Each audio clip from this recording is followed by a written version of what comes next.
this night's wrestling match between Fenton Bisons and Wheaton Academy Warriors. Can we get the captains to come to the center of the mat, please?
We can get the wrestlers to line up on the edge of the mat by weight class. We'll introduce you for the starting lineups this evening, please. We can get Fenton to line up. We'll be starting with the 113-pound weight class here. Line up on the edge of the mat, please.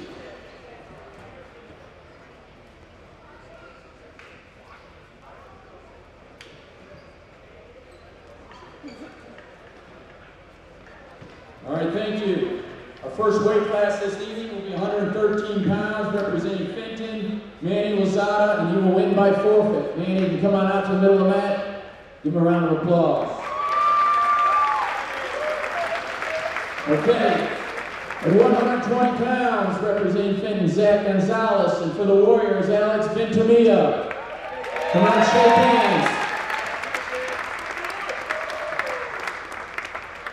At 126 pounds, for Fenton, David Birch. And for the Warriors, Caden Morrison. At 132 pounds, for Fenton, Fabian Cavillo, wins by forfeit. At 138 pounds, for Fenton, Jose Lopez. And for the Warriors, Jeffrey Ridge. At 145 pounds, for Fenton, Brandon Kostelwitz, and for the Warriors, Christopher Carstens. At 152 pounds, for Fenton, Carlos Mercado, for the Warriors, Tavis King. At 160 pounds, for Fenton, Ramiro Baracamontes, and for the Warriors, Jared Samuelson. At 170 pounds, for Fenton, Anthony Park, and for the Warriors, Jeremiah Staten. At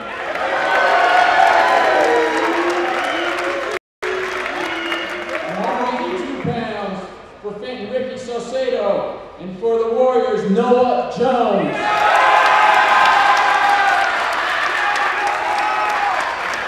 At 195 pounds, for Fenton, Dylan Butts, and for the Warriors, Ryan Norbeck.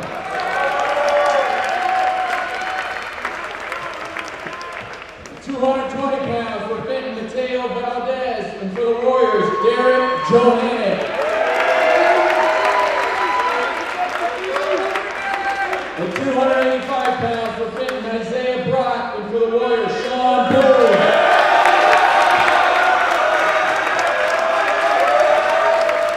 And the last match will be at 106 pounds, for Fenton, Jonah Kostelwitz, and for the Warriors, Jonathan Vanderbilt. Okay, man, let's get ready. The first match will be a forfeit at 113 pounds.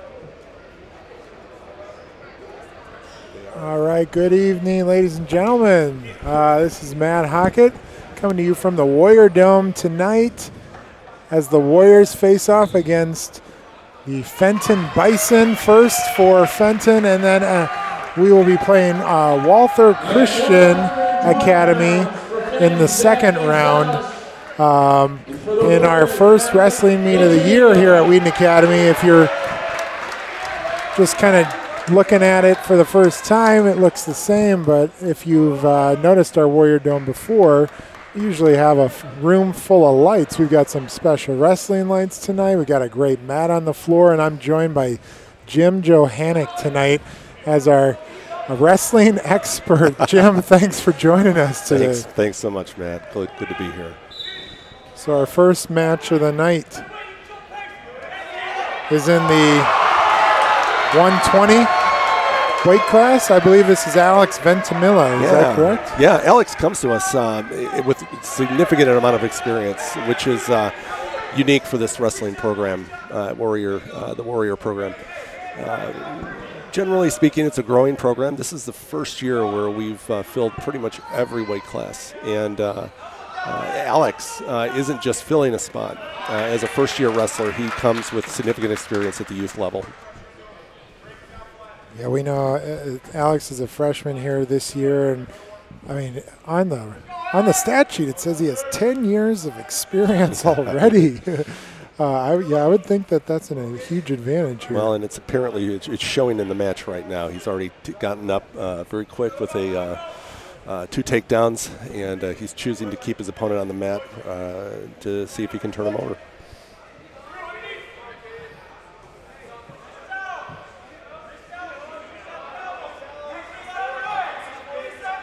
So we're going to see it a lot today, but Alex is one of those 2-sport athletes or 3-sport athletes, and it seems like wrestling just gets everybody ready for all the other sports, huh? I mean, it just makes them strong, doesn't it? Yeah, and you know, the general progression of most Warrior wrestlers is that they have some experience in another sport, be it football, be it cross country, and then they wrestle to keep themselves in shape. This is probably Alex's strongest sport, and with the amount of experience that he's had.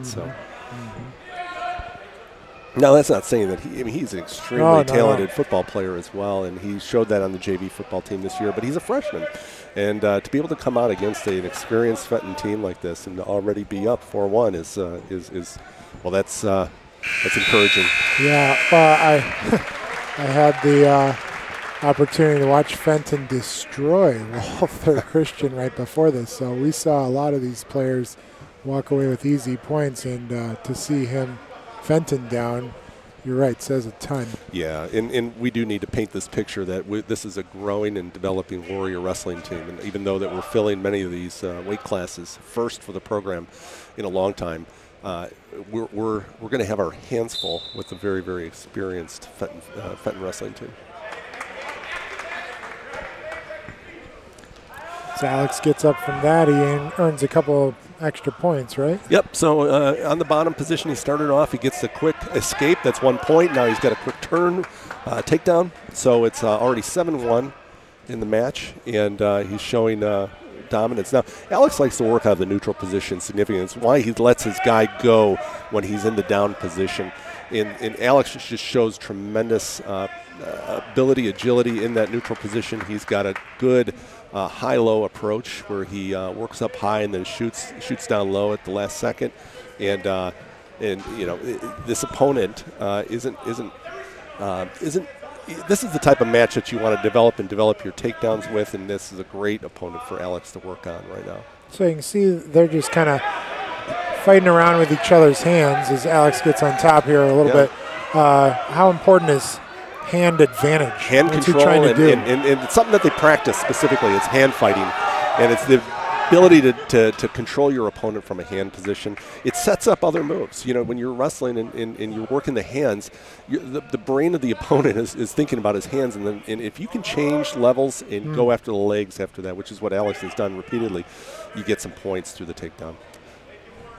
So it's 11-3 right now. Alex is showing going into the latter stages of the second period. Hasn't shown the ability to be able to put his opponent on the back, but we'll see how the match progresses.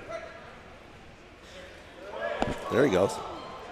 You can see we have the visitors technically up 6-0, but that came through a forfeit. It did, yes. At the what was it, the 112? Correct. division. Yeah, we're fighting some injury, and we do have some gaps in our weight classes, but it's a dramatic difference than it was in previous years. Absolutely. All right, third period is the Fenton's going to have a choice. Ordinarily, in a situation like this, you choose bottom. But since he's down by so many points, well, he chose bottom anyway. He's going to try to get that quick escape. Yep. He hasn't shown that he's escaped yet from Alex, so we'll see how he manages. Now, what's going through the mind of the Fenton guy, when you're down 11-3, you've got to make up a lot of ground quickly. And he hasn't shown that he's had the tool set to be able to do this against Alex. Alex is just too solid of a wrestler. So what Alex needs to be prepared for and caution against, and you see how the Fenton wrestler is putting his arm around Alex's head, trying to get that quick headlock, see if he can catch Alex in an upper body move that would put him on his back quickly and try to secure. That's the interesting thing about wrestling is the match could be over regardless of the score just by nature of pin. Yes. So you have to wrestle defensively when you're up sometimes, but not too defensively. So there's 1:20 left here. Alex's goal here is just to kind of hold him in position. Yeah, now it comes down to if the team is going to be competing, if Wheaton Academy has a chance to compete against Fenton from a team score standpoint, then the more points they get gives Wheaton Academy, or the more points Alex gets, gives Wheaton Academy more points. And so ideally a pin would provide 6 team points. But if Alex were to win by more than 15, that's 5 team points. And of course these things matter as the night progresses. Yeah, you bet. So if you're joining us on YouTube or Facebook tonight, and you have the ability to take a look at Twitter, we've offered a special wide shot and close-up picture-in-picture to kind of watch the whole thing unfold. Great little move there. That was a fireman's carry. Beautiful move. And he's got him on his back. Let's see if he can secure 6 points for the Warriors. Notice how Alex is on his toes. Yes. He's on his knees. He got it. And he's got it, yeah. Boy, that was spectacular. And you're talking about 23 seconds in the match. He just never gave up, and he fought it to the pin.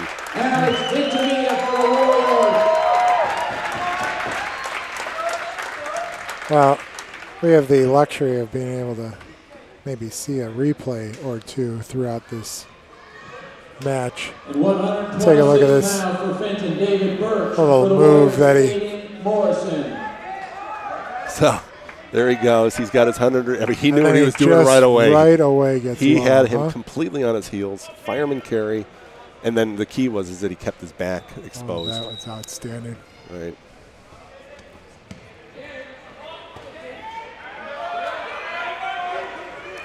So our next wrestler is that Caden Morrison? Yeah. Right? Now you're going to start seeing a little bit of the youthfulness of the Warrior wrestling team. And Caden comes with some limited experience. And again, we got to remind our viewers that Fenton is an established program with a lot of history. Yep. But it takes me back to when I wrestled them back in high school. Oh. They were a solid team back then. So Caden got taken down. He's fighting on his back right now. And again, his ability to fight off, it's tough to ward off a pin when you're on your back for over a minute. He's going to give it a run. So Caden's a freshman, and not only a freshman, it's his first year wrestling. There you go. And you're throwing him into the fire, into the varsity experience. Yeah. Most freshmen at the high school level will wrestle at the freshman level.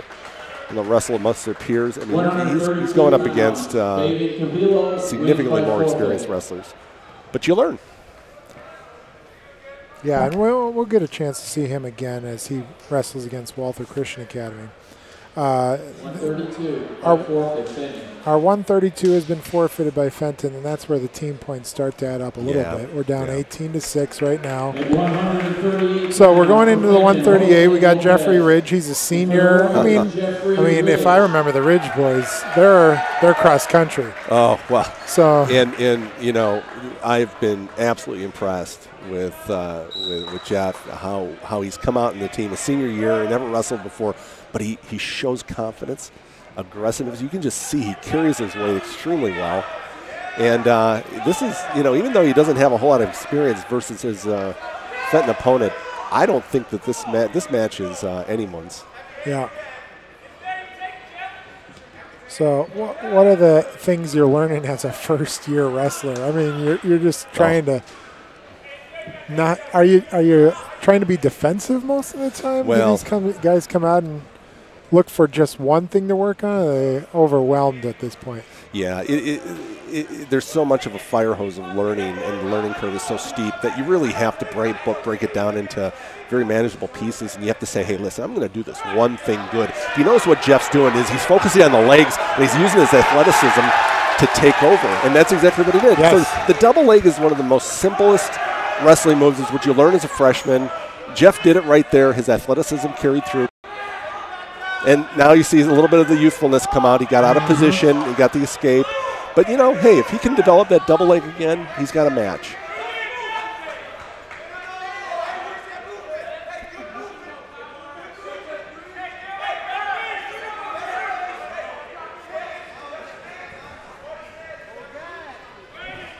Yeah, if there's one thing probably a cross-country person comes in with, it's probably endurance. Yeah. I bet he'd want this thing to go 5 rounds. You do. Even though it can't. Yeah. Well, and this is it's a full-body sport. It's exhausting, and even the best in shape in that third period, you have to draw it up deep to press on. But, Jeff is, in this match, showing me great poise. That senior leadership, that senior mentality, and the maturity comes out. All right, made it through one match and or one period. Yep. Now this is key. He has the choice. He chose to defer to the third period for his choice. The Fenton opponent wisely chose down. He's going to try to get the 1-point escape to tie the thing up. Okay, so talk to us about the choice first. They were. How are you given the choice? Is that a flip? Yeah, it's determined by weight class. They'll alternate in from weight class to weight class. So Wheaton Academy will have it one weight class first, and then Fenton will have it first in the next weight class. Okay. It just so happened in Jeff's weight class that he had first choice. He chose to defer. Yeah, what's the advantage there? Well, it gives you a little bit more option if in a close match to be able to choose what you want to do third period. So in the event that you're down by one or so this is where youthfulness is going to come into play. Yeah. When he's in the top position, Jeff can't lock his hands. He can't even touch them together. They have to be separated. It's an unfair advantage for a top wrestler to just lock up. So that awards, it's an easy award for the ref to call out. It's a penalty for locked hands, and they restart. And now it's a 2-2 match, and he got caught again. Again, this is just what happens when you're a first-year wrestler. But going back to that discussion on the default, so Jeff will have the option third period, especially with the match close as it is right now. Oh, sure, yeah. He's going to want to have that option to be able to be on the bottom and get that 1-point escape. So each one of these players has this knowledge of what they're good at. Does a player ever choose to be on the top because they're better at the top? Yeah, absolutely. And if you have a pretty strong pin move, if you're good at a particular move, you think you can take advantage of it, by all means, you would choose that top position. So table's turning on Jeff right now. It's 6-2. He's holding on the clock. Yeah, and he's going to need to get an escape. He's going to need to get some points going right away.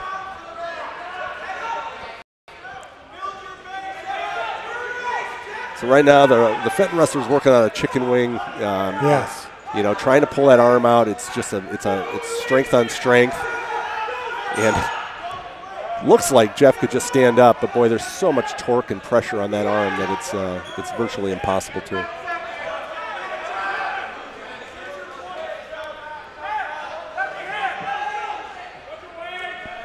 So with 3 seconds left, Jeff's just going to try to ride this out.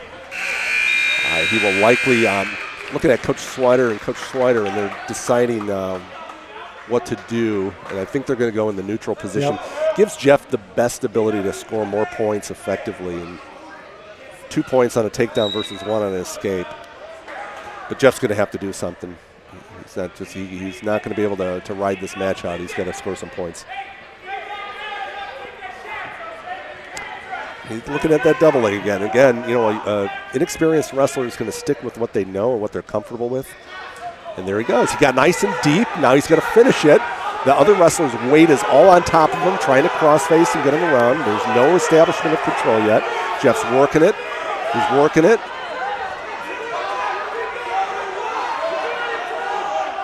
And to his opponent's credit, staying as low and tight as possible. Yeah, he drops his hips. Yep. It's like a ton of bricks on top of you. Now he can turn. He's got an advantage now. He's got in deep. He's giving up. Yeah. I got that point. Well, I continue to say how impressed I am with Jeff. He's fighting. So that's a point for Jeff. Yep, he got the 1 point escape. 8-3, 58 seconds left in this third period. I mean, at this point, is he thinking, I got to get a pin? Can you make up this many points? I mean, you're really looking to get your guy in the back. But anything can happen. I've seen a lot of things. He's down by 5.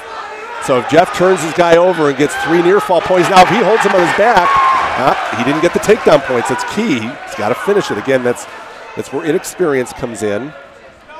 He brought him down to the mat, but he's got to gain control over him to get the points awarded.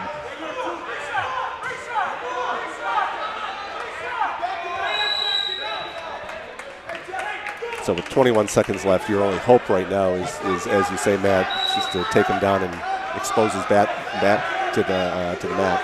And I mean, you don't want to see a guy running away, but is Fenton just thinking, I'm just going to get him locked up here? Yeah, you go into ultimate. He's fine with 5 points. You got stall tactics, and he's okay. Yeah. So Fenton's going to get 3 team points out of it. Okay. Jeff fought to the end. I mean, that to do what he's doing on a double leg in the third period as a first-year wrestler, not easy.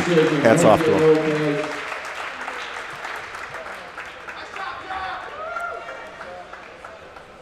I think we may have a replay of Jeff being able to get down to his feet here and flip him over earlier.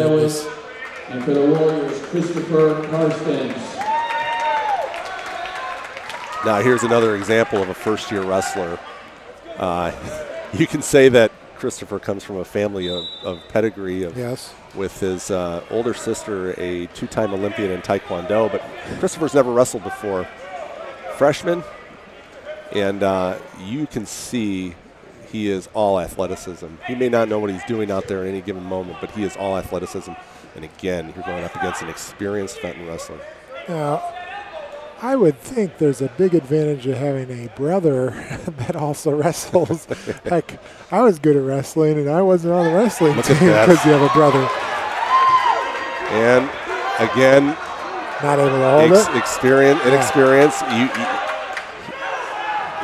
You give this kid a couple more years, and he just got caught in a move. He did the right thing. He couldn't finish it up.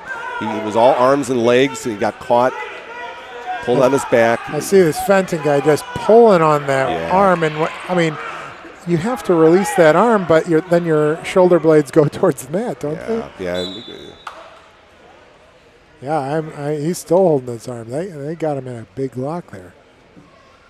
So both the Karsten brothers are dealing with some shoulder issues, and I think right there we just saw him tweak it. It's very rare that a referee will stop a match in a pinning combination unless he felt that there was out of necessity or medical necessity, and that's what he experienced. I mean, the way he's breathing, it doesn't look like he's going to play this match out. Well, I thought that I thought that a couple of weeks ago, and he had a similar issue, and he used up all of his injury time, popped up, and ended up pinning his guy. Wow! It was I didn't have a bucket to put that one in. He's just a tough guy.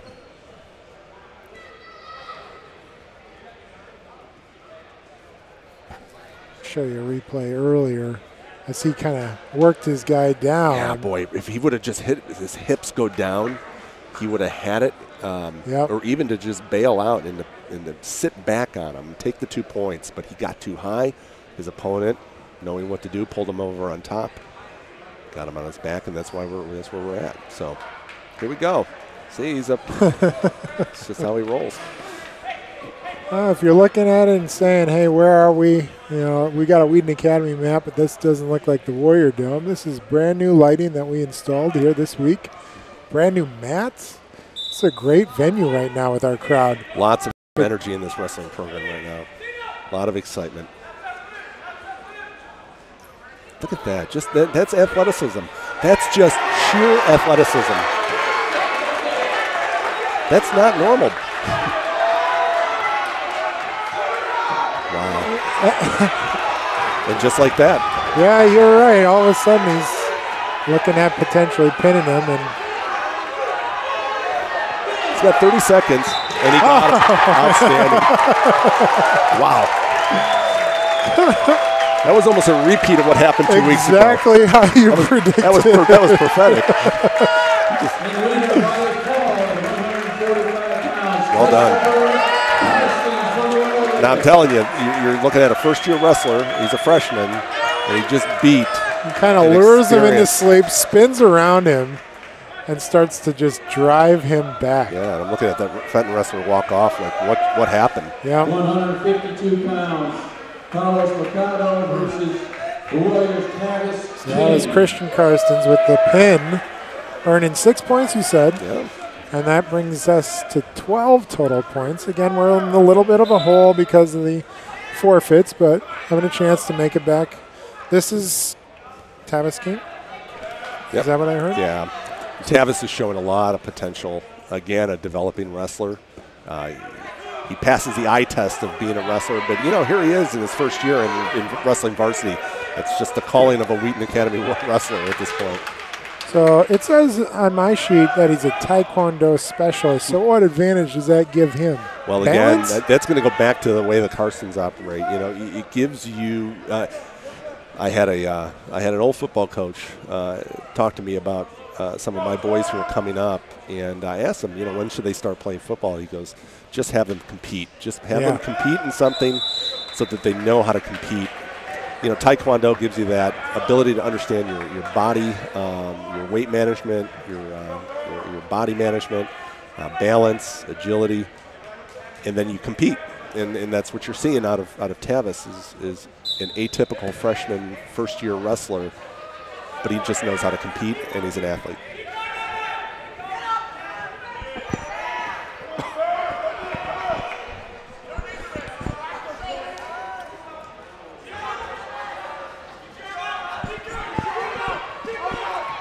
Yeah. Squirming away, but when he got on that bottom and then he got taken down even further.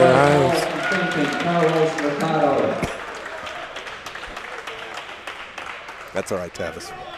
Keep going. So next up in the 160-pound weight class is Jared Samuelson. He's also a first-year wrestler, and says he's stepping up for the injured senior captor Connor Scanlon. Yeah. Connor this week tweaked his thumb in practice, and Connor's a solid wrestler. This Fenton wrestler is good.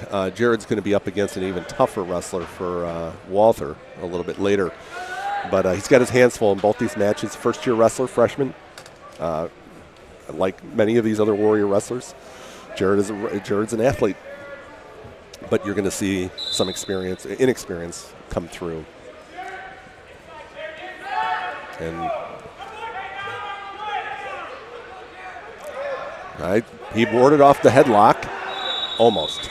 Yeah. But it was taken out of bounds. So Jared had good positioning. He needs to drop his hips when that arm comes over, try to pull him over. The Fenton wrestler is going to try to grab that head and pull him over his hip. And Jared, as he learns the sport, he's just going to need to be able to drop those hips. He warded off a duck under. He's having a hard time getting around this kid, and there he got the double leg. Ref awarded 2 points in the takedown, and they're going to probably restart him. So no points for being driven out of bounds, but you do have to start at a disadvantage. Yeah, if more than half of the body mass of both wrestlers is outside the ring, the ref will reset and bring him back to the center. No points are awarded. They just reset in the previous position that they were in. Okay. Fenton wrestler trying to suck him back. Jared's a strong kid. He's not going to allow that to happen. He's going to try to stand up, get the escape.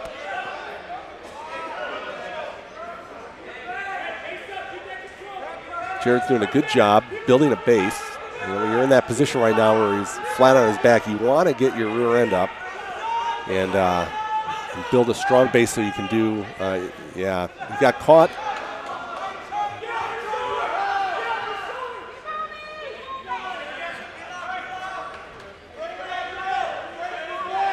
So he's going to get awarded 3 back points. Well, yeah. Because of hold for 5 seconds or so. That's exactly right. Yeah. He held his back on more than a 45-degree angle slant against the mat for more than 5 seconds. Awards you 3 points.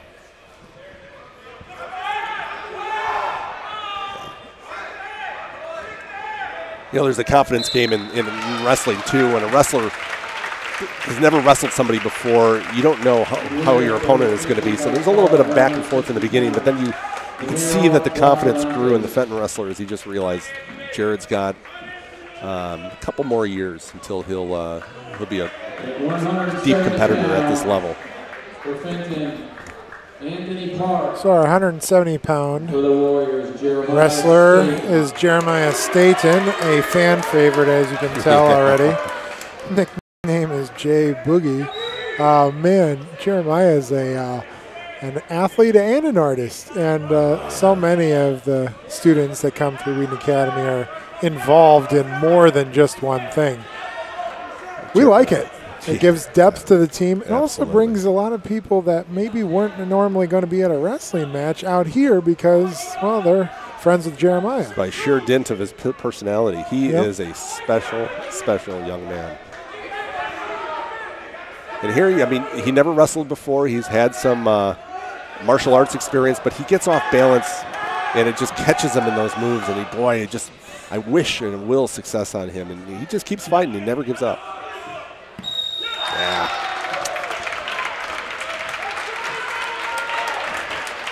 Well, it's what I do like about playing 2 teams. You can have a match like that and come back and have a That's right. better opportunity. I know for him, you know, he's in our musical, and we have to put in conflicts. And he always puts in those wrestling meets because he wants to make sure he commits to this team just as much, which is cool. Yeah. So Noah Jones, I mean, when I was talking to him earlier, it sounded like he was new as in a week ago almost. Yeah. Huh? He's brand new, isn't he? Yeah, this is it's good to see Noah out here. He is a first-class competitor on the football field. And again, you're seeing him wrestle very much like the Carsons brothers. Not a whole lot of experience, but just a lot of athleticism. It'd be interesting. I haven't seen Noah wrestle yet this year. I think we've all seen our fair share of Noah on the football field, making plays on both offense and defense. Yeah, he tends to be the preferred receiver. Look at that. That's just, it's hard to coach that. He's got him up in the air. He's a little bit off balance. He's going to, and he got caught. Yep. And there's just not much you can do except fight out of sheer strength to get off of that. And that's just an experience. He's working it. He's trying. Oh, he's just got to get his arm out. Yep. Well, he's got a minute to try to fight off. And that's not easy. Now that I think he's going to, I think the ref awarded a illegal headlock. So when he has his head, he needs to have an arm included with that head. He just can't grab the head. So that's a point for Noah. But more importantly, Noah gets new life. And just the way that he wrestles and how competitive it is, he doesn't even know which way to line up on the mat. That just shows you how inexperienced he is. So, well, most guys would have been down and out with that takedown, though. And he squirmed the heck out of it. I could see it. Just trying to get his breath here for a second. Yes. All right. No, don't turn back into him, Noah. I want to avoid that. You give this kid some time, and he'll, if he commits to this, he'll improve.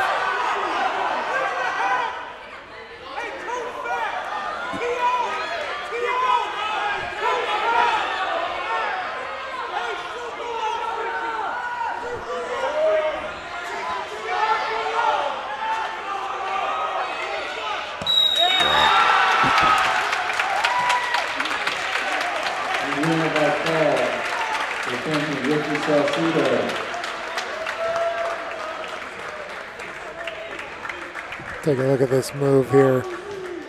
Seemed like Noah was going for a little bit. Yeah, he just exposed his back, and a good wrestler is going to take advantage of that. Yeah. So we're getting to the heavier guys here. Yeah. We got Ryan Norbeck, his second year wrestling, football player again. I saw Coach Thornton and Coach Bowling out here supporting the team. I mean, this helps our program just as much, doesn't it? It does. You know, that what wrestling does for football is it gives you tremendous body control. Now, what I should say, particularly this match, because it might not last very long. Yeah. Dylan Butts is who he's up against, is a state qualifying wrestler. He's also an all-state football player. He's a very, very talented, and Ryan has the unfortunate match with him. And Ryan is, again, a learning the art form of wrestling. And what Dylan is doing is basically just working on his takedowns. Yeah, he's getting points. You know, he's got 6 points already. Yeah. So are these heavier weight classes, do they go faster because of muscle? Or, I mean, they're both equal weight. They are. It's a different match as you start gaining muscle and mass. And whereas you see a lot of agility, a lot of movement, a lot of technique at the lower levels, yeah, you see a lot of strength, brawn, and still not without technique. But you can win at the upper levels just by being strong. Yeah, that's just a tough draw against Ryan. Dylan is he's a solid individual too. Great guy. Quality young man. So, have we seen any of these teams before? Have we played Fenton or Walther? Not this year. Walther we did earlier, and we lost, not by much, but it would be good. It's going to be an interesting matchup today against Walther. See if we can eke out a win. All right, so we'll pipe down and let you talk about your son. Yeah, get the so he had a great weekend, didn't he? He did. He placed third in the Plano tournament. This is going to be an interesting match for him. He's this Fenton kid is no slouch. Derek is learning. I mean, he's a third-year wrestler. He's learning more and more technique. But one thing that opponents will just notice from it, he's just strong, and that's what I talked about earlier. In these upper weight classes, there's just lots of strength. And that's what Derek uses repetitively. And you're seeing just huge, strong movements of getting him down. Derek's got one thing that he needs to worry about or be concerned about is getting rolled. He gets up high on his opponent. Yeah. And a good opponent in the down position can feel that and kind of roll him over. He's got caught in a couple of positions this year. He got out of them. But this is his signature move. This is his power half. Oh, my And that's goodness. right over. That's right there. That's over. That's it. Yeah, you saw his entire upper body of arm strength just overwhelming. Yeah. Let's see if we can replay that out as he shakes hands and having a conversation. What do you think he's saying here? Not quite sure of those. Hopefully, congratulations. Here's that move right there Yeah. as he just kind of. Simple power half, just sheer brawn. And once he's there, he knows what to do. He's been there before. Derek's won every match through pinning, so that's a familiar place for him. So here we have Shawn. Now Shawn, this is his first time wrestling. He's a senior, strong kid. Now he's getting caught in a headlock. Let's see if he can ward it off. It's hard to throw a 285-pound kid. Absolutely. But he's trying it.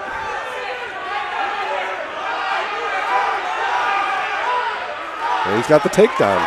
Good for Shawn. Now, Shawn dropped about 15 pounds to get down to 285 pounds.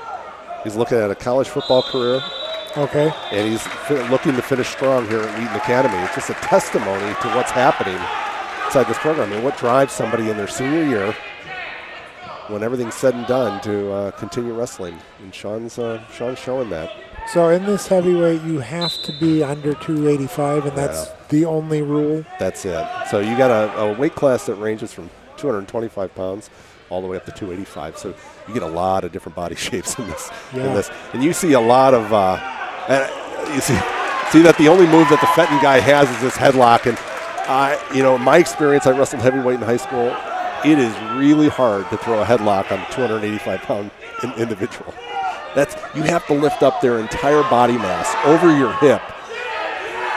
Now, is he trying to grab that? Well, he almost had him. Yep.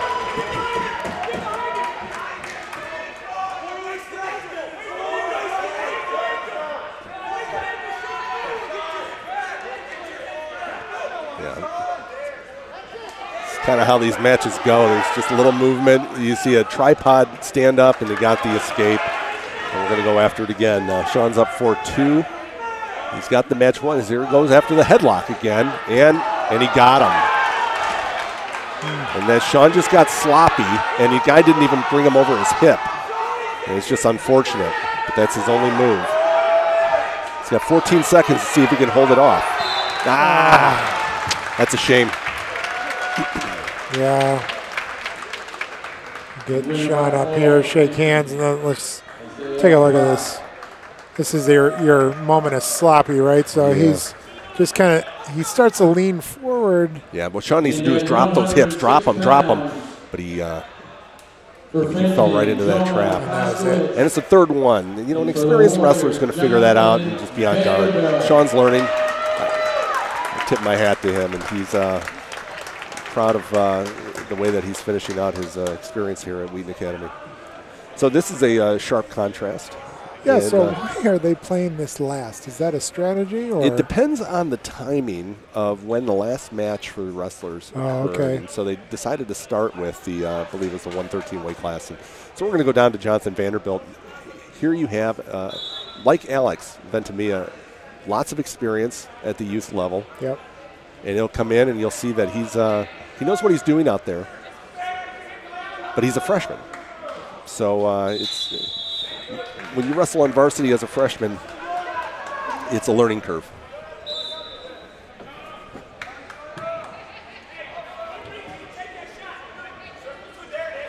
Wow. There you had, if you see that, he went up high. You got the wrestler to focus up high, and then he quickly shot a single leg. Now he's trying to turn him on his back to make this over quickly. Got a little sloppy in his technique there. He was able to recover. So Fenton wasn't awarded a point because he never really escaped the grasp, right? You have to show complete separation and no longer control, I should say, control from your opponent. Yeah.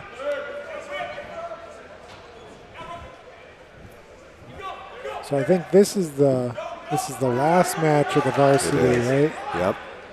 So he's got the cradle in. Now he's going to have to run around the top of the head and bring him back, or else he's never going to be able to get him on his back. It's a tough position, tough move to do.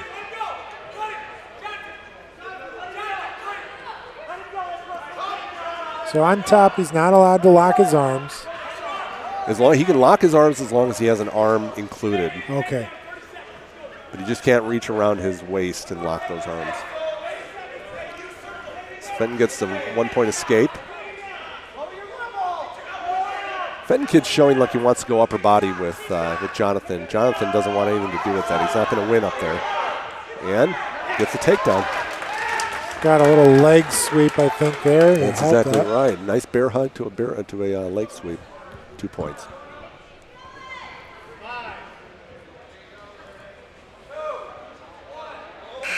Ooh. Oh, almost got it. Ran out of time. Take a look at that leg sweep right before he starts this. So he's got the lock. He's locked up there. He's nice and deep. And there, big, long legs coming around. 2 points. If you got him, use him. He is all legs. All right, so what's he doing here with his notepad and talking to him? So he's they're trying to determine what position. I think it was Jonathan's choice. He chose to defer. They're going to Fenton.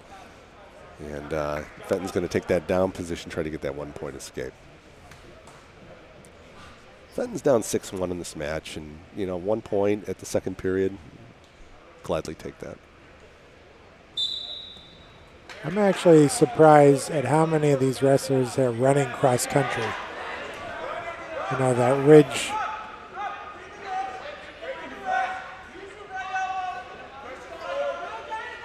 Well, and that's a very encouraging stat. You know, you have your upper weights who are dominated largely by a lot of football players. Yeah. You have your lighter weights dominated largely by your cross-country runners. Are we going to see any upperclassmen as they grow older? Are they going to stay in this low weight class, or do they just naturally? I mean, yeah, it's. I did see at the Plano tournament there was one senior at the 106th weight class. Okay. He had a mustache. Yeah. He wrestled Jonathan and he beat him. He proved he was a senior with the facial. You know, but I think that is just a sheer genetic makeup of that. Yeah. Most kids are going to grow, and you want to use healthy weight management. You don't want to restrict it. You don't want to let it run rampant either. So a good, healthy – Jonathan will be on a good, healthy diet for the rest of his life while he wrestles, I should say. And, you know, he'll want to stay largely – I don't think he's going to get above the 138 weight class. I'm glad you said healthy weight. You know, at some point there's always talk of, you know, eating disorders when you're trying to hit a weight class. So you think that's something that Swiders often talk through with their guys? In this day and age, what we know – it's unacceptable, and just knowing Coach Swider and Coach Swider, it's not going to enter the calculus. There's also a lot of protections at the IHSA level to prevent that. Sure. Now look at this; he's got him on his back, showing tremendous poise in this match. He's just in control. Wow, great 3 points at the end of the period. He's in a very strong 11-2 lead. And now he has the choice. Oh, maybe I got that mixed up. They're asking the Fenton. Yeah, I thought he had deferred, though. I thought you were right. Yeah. So Jonathan's down. He had the choice.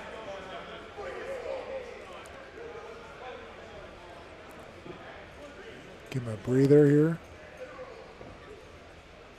So they have one hand on the belly, one hand on the arm, and then the head on the back. Is that what I heard? Yeah, and when you mess that up like this wrestler just did, the ref calls out a caution. And if you have 3 cautions, you get awarded a point. It's really just an opportunity to educate the wrestlers, hey, this is what you need to do, and to make sure that it's fair. So he's going to get, he got a penalty. It's called a free move that Jonathan has. Yeah, similar to hockey, where they don't exactly stop right. the play. And if Jonathan's showing... So he got awarded the point, the 1 point for the penalty, and he got awarded the 2 points for the reversal. The match was not stopped because Jonathan was showing progression towards the reversal. So it was a 3-point move.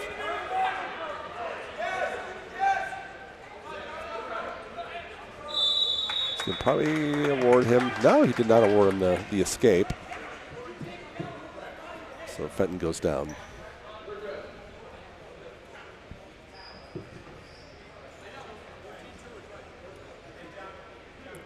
Jonathan up 14-2. 1:23 left in the third period. Does it stop at any point? If you get 15 points, 20 points, what? Yeah, so you'll get a technical pin or technical fall after 15 points of separation. Quick, easy shoulder turn. Got him caught on his back. Again, it just shows he had total control over this match. That was a great match for Jonathan Vanderberg. So the Warriors end up losing this varsity match 57-24. You know. Sounds like it's a blowout, but you know, you got to keep things in perspective. In the last 3 years, I don't think we've scored more than 12 points against Fenton. Yeah. And we definitely lost most of our matches by forfeit just because we couldn't field a team. But it's a different Warrior team now. So now we got some JV matches up. Yeah, I think this is Wilson Dagfall. Yep, I heard of Wilson, so I'm correct. That's right. And Wilson's a senior. So JV matches, I mean, it looks like we're already playing people up at varsity. and Fenton's deep enough where their JV's really Yeah. still experienced. Yeah, all you have to do is scan the gym, and you see the number of wrestlers for the Fenton program versus what we have. And while we're tremendously proud of the growth that we've seen in the wrestling program, we're still competing against teams that are far more established than us. But this is where you want your freshman wrestlers to reside. And as the team continues to grow, to give our freshman wrestlers more experience at this level, at the JV level, it's a much healthier way, much less baptism by fire. But I'll say something. When you get thrown into a varsity match your first time as a freshman with limited experience, you learn. You learn quickly. So you've seen 3 years of our wrestling program up close. 4? I mean, you've 3 seen years. us grow. Yeah. Right. So have you noticed? You've noticed significant growth in those 3 years. Well, and when Derek was a freshman, first-year wrestler, never wrestled before, he was one of 5 wrestlers. And it seems that always as if 2 of them were injured on any given week. So we head off into these tournaments with our 5 wrestlers or 4 wrestlers. Yeah, I think I remember like a John Gemmel kind of in that group, and it just became more of an individual accomplishment moment, right? That's right. But that has changed dramatically. You got a lot more energy, a lot of team companionship, teamwork. It also helps your practices tremendously. When you have 5 wrestlers in a room, there's just limited ability to just practice and drill. When you fill a room up with bodies, you got a lot more potential to make practices far more meaningful. Yeah. And then, you think about some of the quality wrestlers who come in with experience, like Alex and Jonathan. And not only are you have lots of bodies in that wrestling room, you've got a lot of talent, and so your drilling and your practices catapult to a different level. It's a snowball effect, and I think this team is beginning to feel it. So what's Derek going to be doing for Winterim?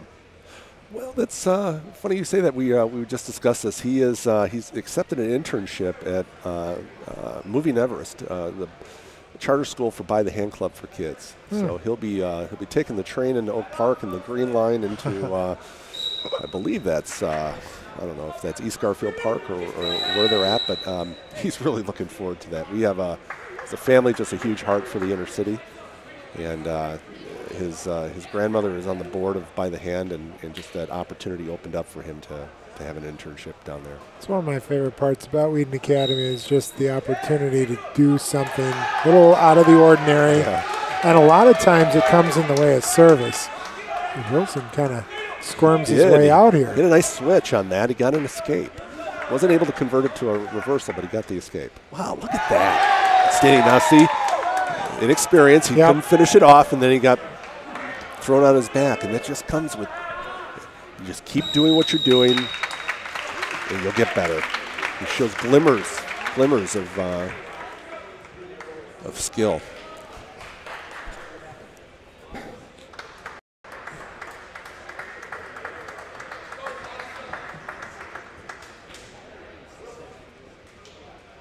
Yeah, watching that replay and just driving him back. He drove him down so much his upper half started to flip over. He did. It just comes down to body control.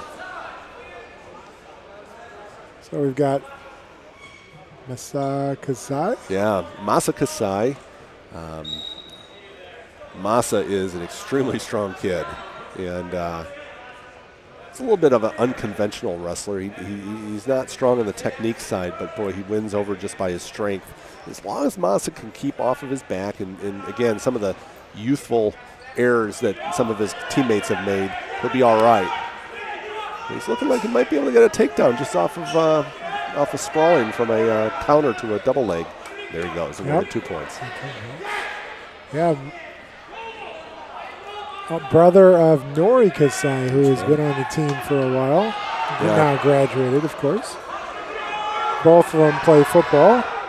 I would, again, venture to say some of these brothers have been doing this for a while, wrestling each other. Well, there's wrestling and then there's wrestling. Yeah, as I told you before, if Massa could avoid getting caught, and that's exactly what happened. He was just out of position. An experienced wrestler is going to catch him. It looks like it's got him around the neck there, huh? Yeah, he had what you want to be is chest to chest, and your toes off the ground, put maximum amount of weight on the chest. And again, Massa I think Massa could have gone a lot deeper, longer with him. It just comes down to that technique. Now, here we have Josh Friedland coming on. Yeah. Josh, I had the opportunity of coaching him this last year in JV football, and he's one of those guys that immediately when he steps onto the field has an impact. He's never wrestled before, like a lot of these guys. Doesn't even know to put his foot on the line. But he's strong. He's very strong as a freshman. And again, he got out of position, and he got caught. It was a simple double leg, very aggressive. And I would assume some of the more experienced players, they're kind of going to lure you into that, aren't they? Well, yeah, and they just know how to counter it. And Josh showed, for a freshman going up against a more experienced wrestler, he showed at a heavier weight like this at 220, or I think they're at heavyweight, shooting underneath. You just don't want all that weight falling on top of you. Yeah. But he did it, and he just needs to follow through with it. Again, experience. All right, as you heard it being announced, Fenton won that match, and Wheaton Academy will kind of take a break for a second, get coached up by the Swiders, and Walther will get warmed up again. So we'll rejoin you in a couple of minutes. Thanks for being on this broadcast here tonight.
Can we get to the captains to the center of the mat, back, please, and meet with the officials.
Let's line up on the edge of the matches. Mats, please. Wheaton Academy and Walther Luther for introductions. We'll begin at the 120-pound weight class, but we can line up on the edge of the mat by weight class. Just little guys to big guys.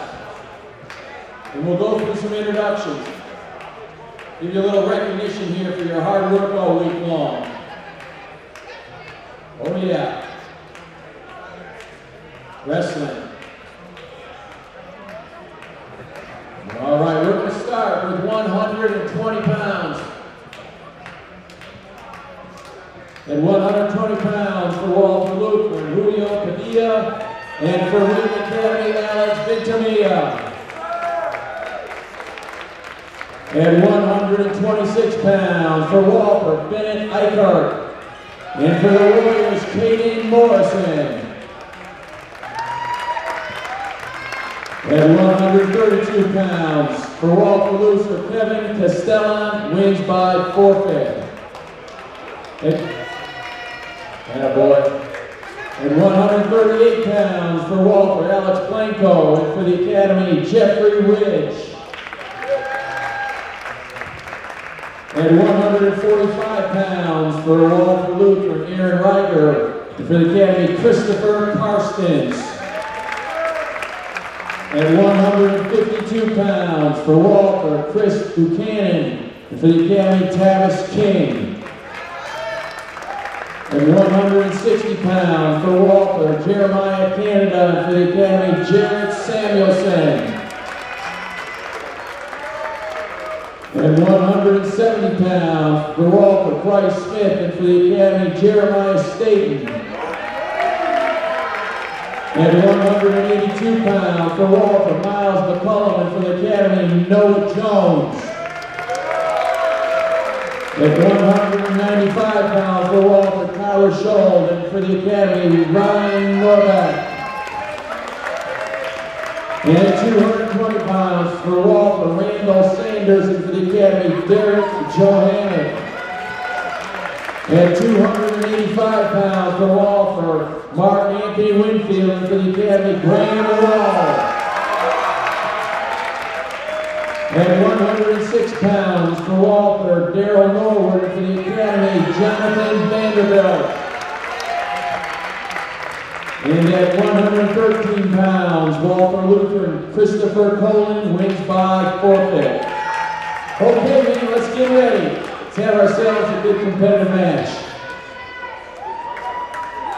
We begin with the 120-pound weight class. All right, so we're back here. Again, if you are joining us on YouTube or Facebook tonight and have any interest in hopping on Twitter, if you don't have a Twitter account, it's not that difficult to sign up for one. you don't even have to tweet anything. You can just follow people. And one of the groups you can follow is The Real Wah TV.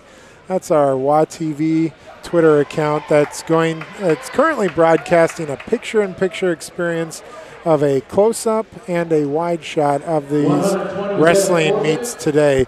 This is our first home wrestling meet this year. I think there's one more in the second semester. This is an outstanding new wrestling mat you see with great lighting, recently donated to us. So we have the experience today. It's cool to see the crowd here.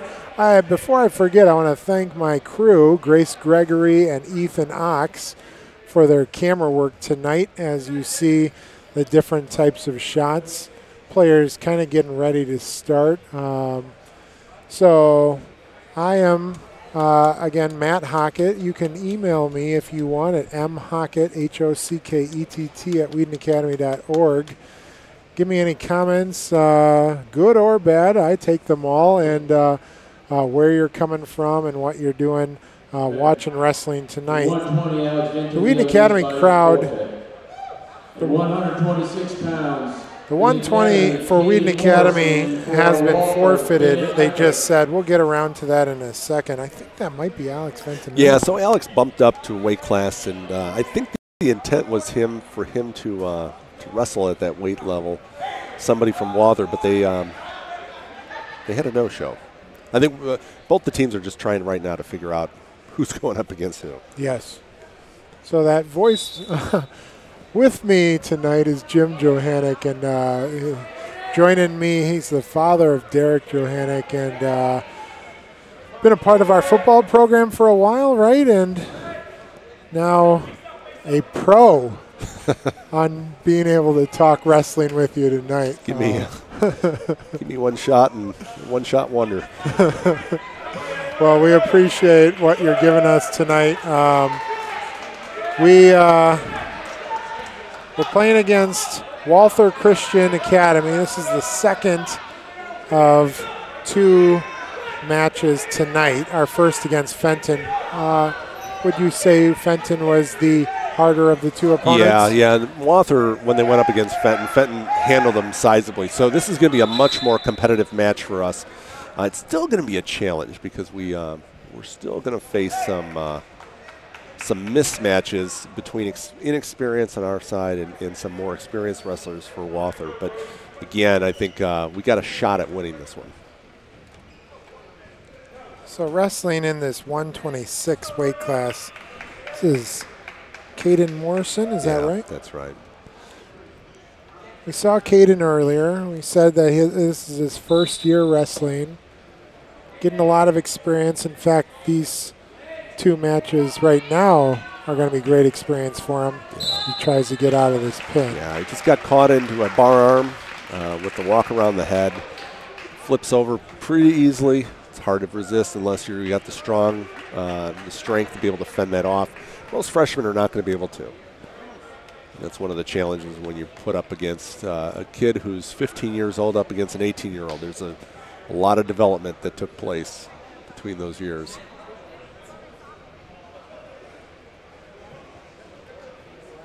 So our next weight class,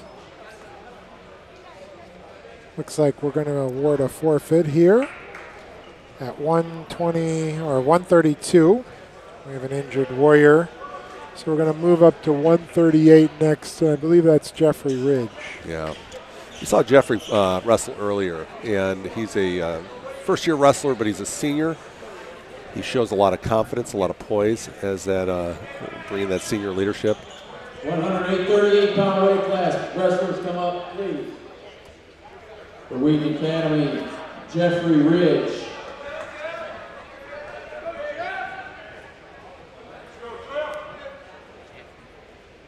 Kevin Castellan for Walther. You know, the house announcer, it just dawned on me, is the head football coach at Wheaton College, Mike Swider. It's sort of as a cameo appearance here, moonlighting, so to speak, I should say, as the house announcer. I'm glad you noticed that as well. We got a bunch of Swiders in the room tonight.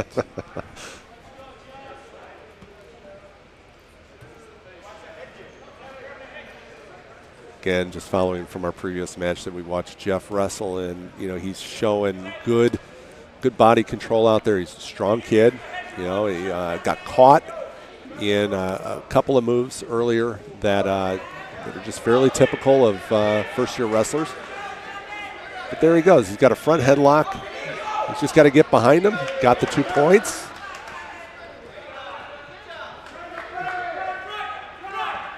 You can win a lot of matches at the varsity level if you have adequate strength relative to your opponents and just a couple of moves. You don't have to know everything.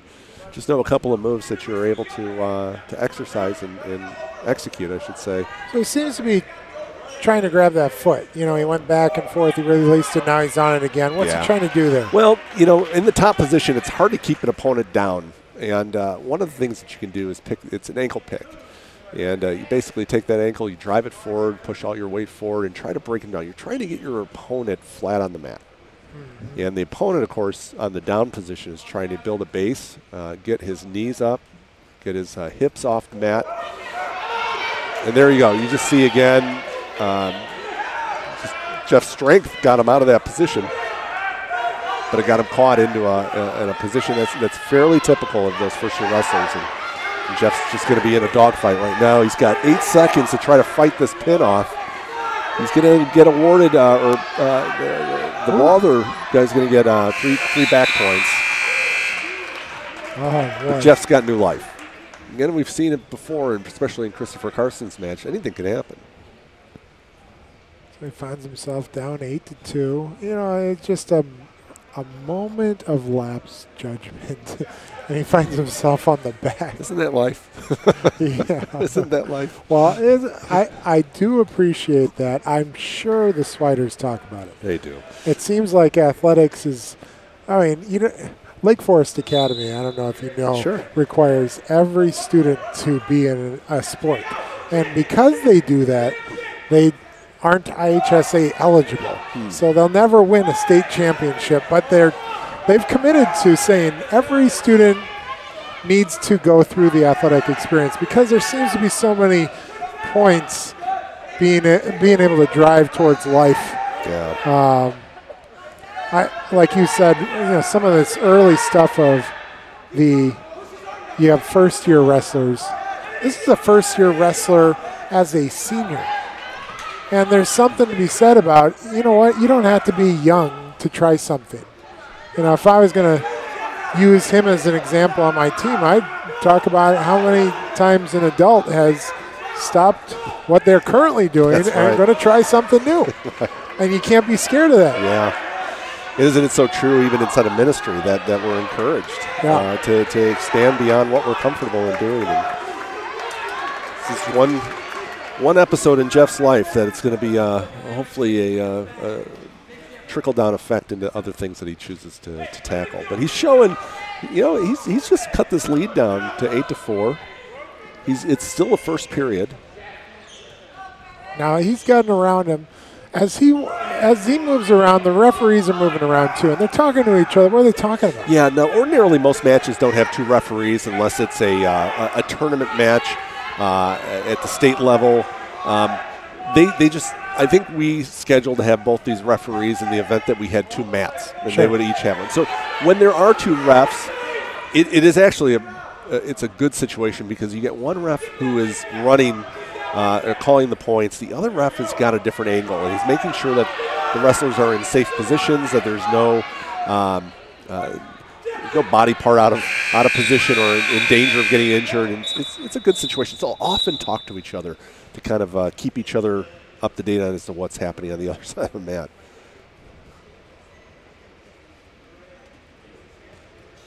So right now, Coach Justin Swider is conferring with the referee. Yeah. Whenever a coach wants to question something, a call that a referee makes, they have to go to the bench away from both of the team benches to talk to the referee.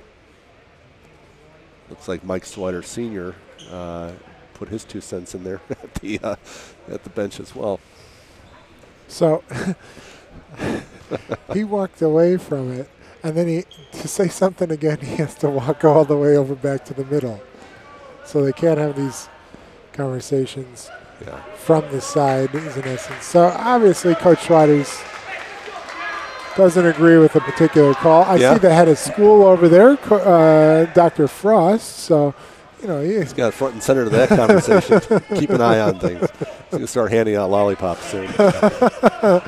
And if that reference doesn't strike a chord with you at home, Dr. Frost likes to hand out lollipops for people that could otherwise use their mouth for inappropriate conversations during athletic events. So hold us accountable. He's doing a nice job himself. Boy, one of the best Wheaton Academy fans out there, isn't he? Yes, absolutely. Well, he's got the cradle. Let's see what he can do with it. He's out of position a little bit. Yeah, he just got caught. I could tell it wasn't going to turn out the way he wanted to. He just had he had the reverse hold on that cradle.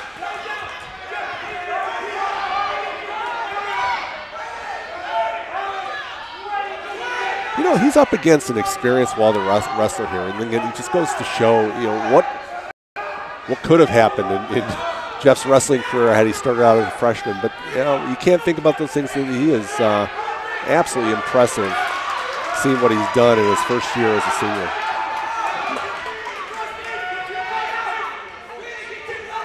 Yep, saw his brother Jimmy Ridge here today supporting him.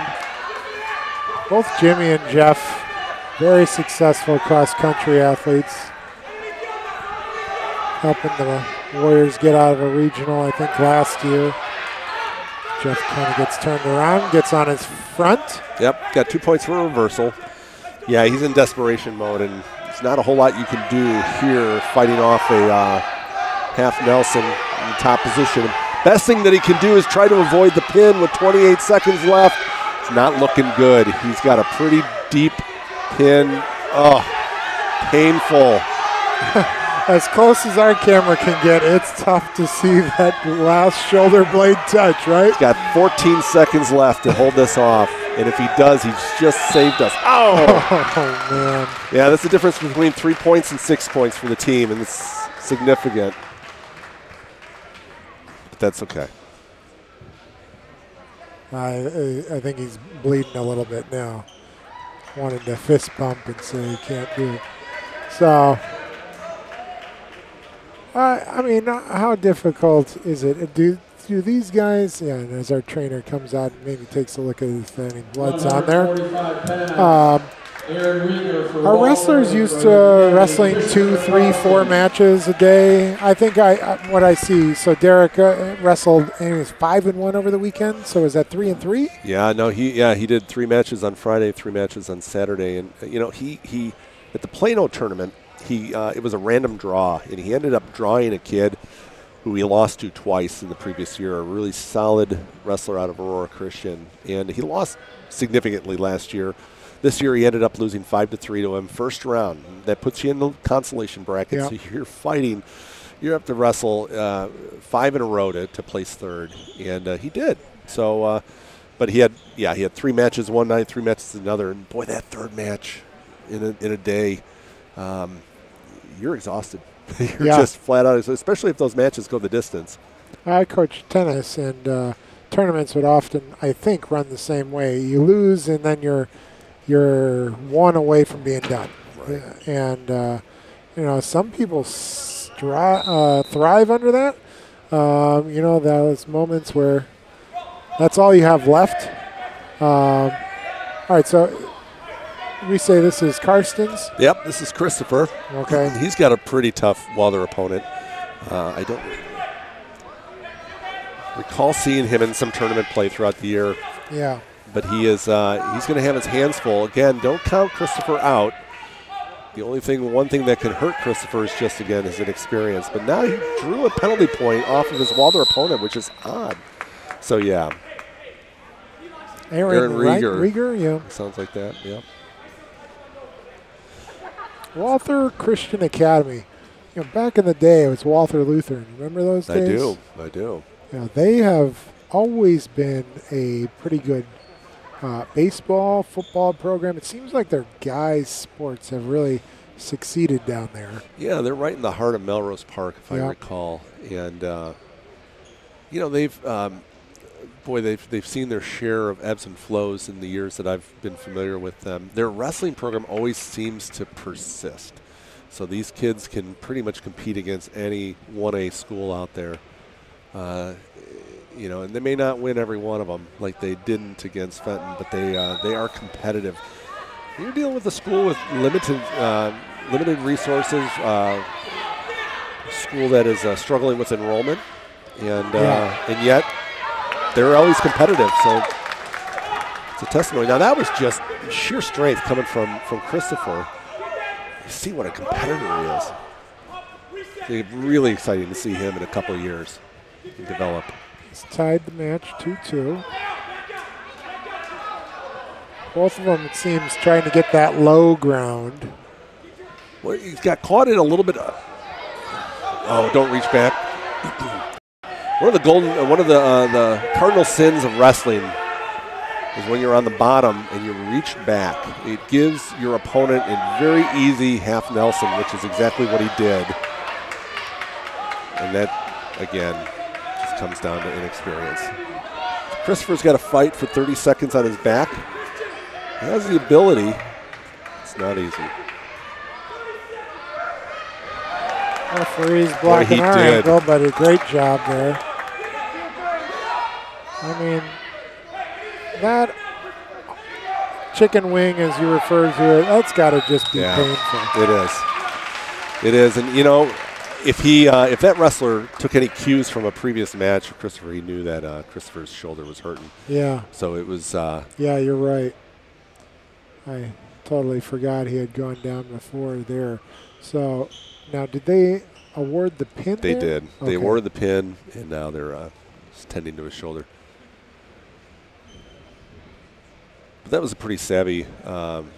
It was in a dogfight with this opponent, and I don't know if he just remembered about the shoulder, but he put him in a chicken wing, and boy, that puts a tremendous amount of torque on that shoulder, and game over. So while we just wait for Christopher to work that out with the trainer for a second, Walther Lutheran and Wheaton Academy were at time the same size. You know, I went to Wheaton Academy from 91 to 95. Actually, the last year I was here was the last year it was called Wheaton Christian High School. Then they went back to its former name of Wheaton Academy. And for 19 straight years we had growth. We actually stopped the growth because we created a waiting list for people to come in.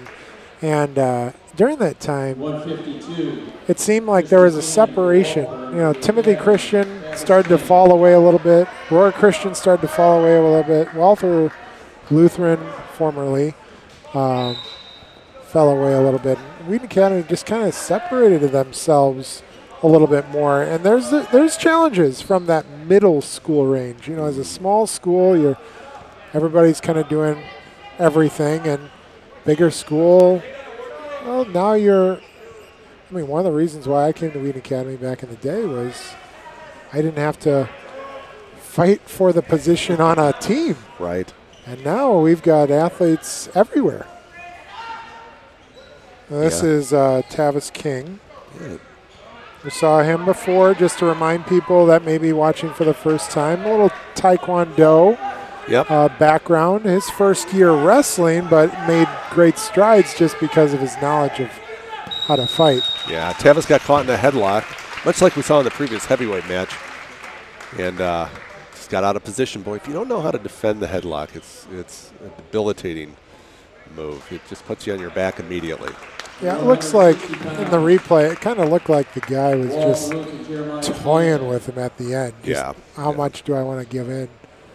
You know, Walther has the ability, because they were able to watch the previous match. Yeah. It gives them a leg up. It kind of, you know, there's that, when you don't know how your opponent stacks up against you, you come in immediately cautious, kind of feel them out. But they've already watched Wheaton Academy wrestle, so they have a pretty good idea or understanding. They start developing confidence.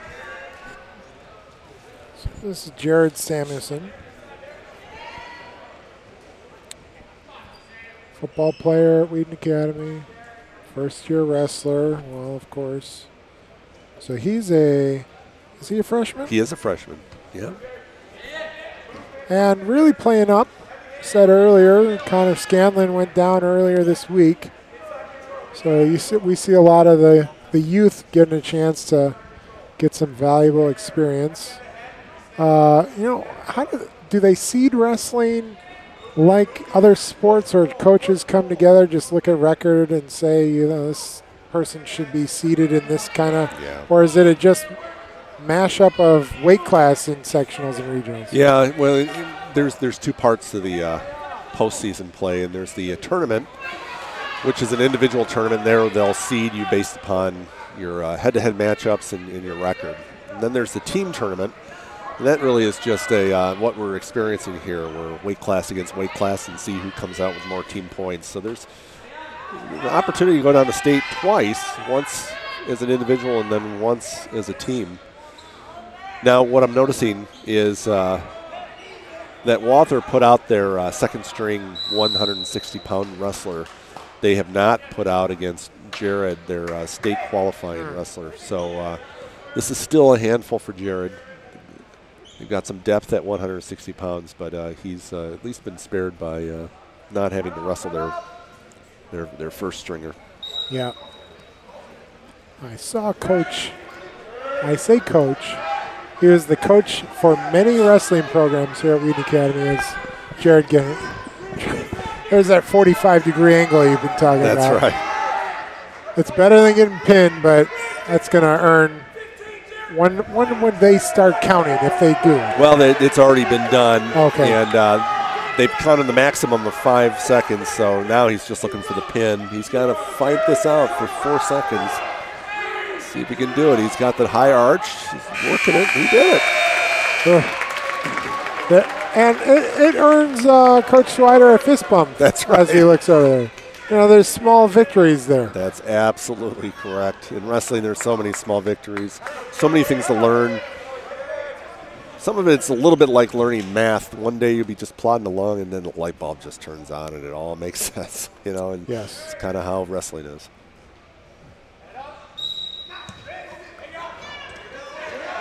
So he has to get free to earn that point. He does, and he's fighting, trying to get his hips down and away, stay in bounds. Brought him back down to the mat. He's got to do it all over again. There he goes. Even things like that for a first-year wrestler, that's good experience.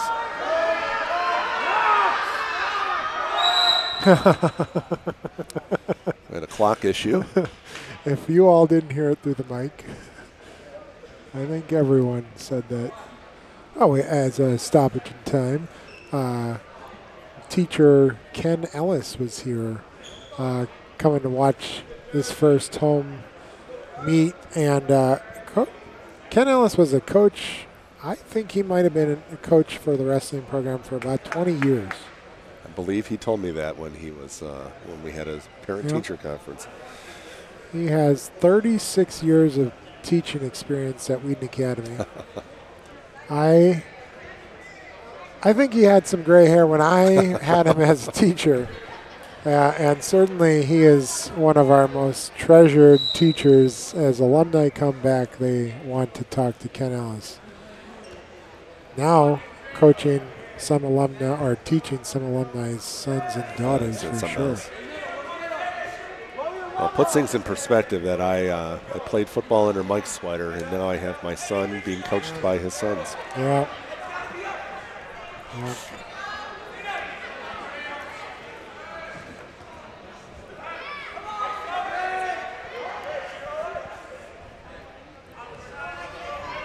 So a minute left in the second period. Walther has a 7-1 lead right now. Yeah, Jared's just going to have to settle down, learn how to fend off some of these bar arms that his Walther opponent is. Got caught in the half Nelson. I don't know if it's going to turn out quite like he wants. He's going to have to hold this thing off for 35 seconds, and high arch for 35 seconds will be tough.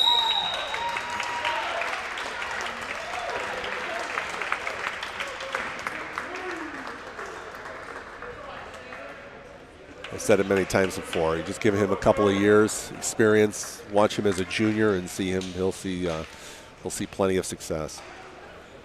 Yep. So I'll take this moment for a second. Tell you our live stream team has been broadcasting games for soccer, football, basketball, girls and guys. This is our first wrestling meet as Jeremiah Staten comes into the center of the ring. We will be going to restart here. So this is their 160-pounder. They have him bumped up to 170. He's wrestling Jeremiah. This is the guy who should have wrestled. So what you're saying is Jeremiah's in for it. He's in for a ride. Yeah.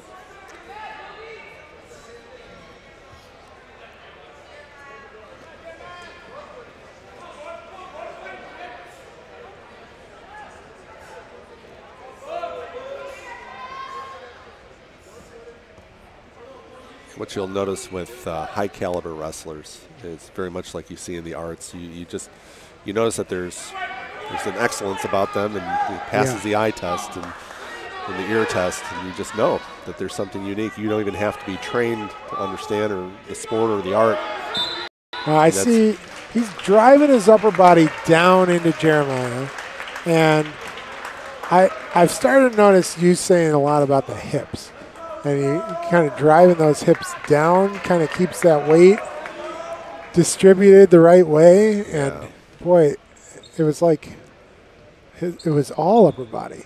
Well, I have yet to have anybody tell me any sport where the hips aren't the most important feature of an athlete. You know, in your golf swing, it's about your hip movement, and in football, it comes from the hips, and wrestling is definitely the same way. It's how you move those hips, where you place it, strength, core strength.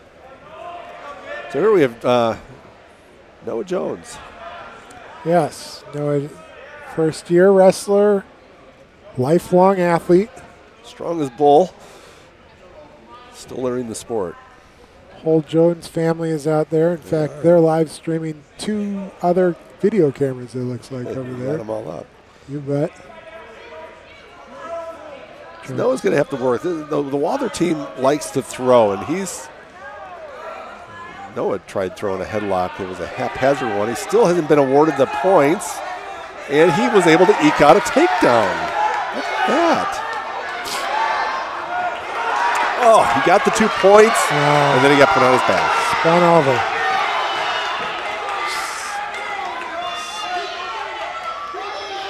Trying to turn his body around. It looks like he is. It's so hard. So hard.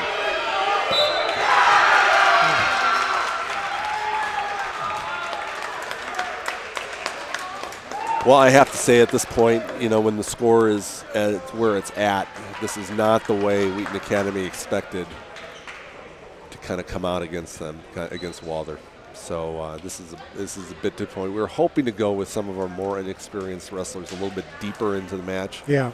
Win them or at least lose them by a decision as opposed to a pin. So this is it's not the way we expected it.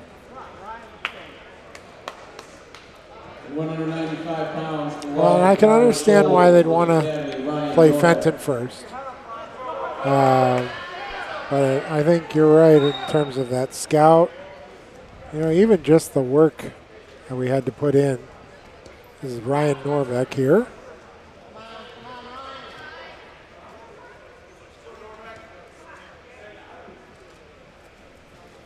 So Ryan's one of those type of wrestlers who's going to win not on technique, he's going to win on strength. It's his second year wrestling. Here we go with the headlock and got thrown again. He was able to get out of the pin move. He can build a base. He's got to build up. I think it's fair to say that they're going to head into practice next week, working specifically on how to hold off on the headlock. Yeah.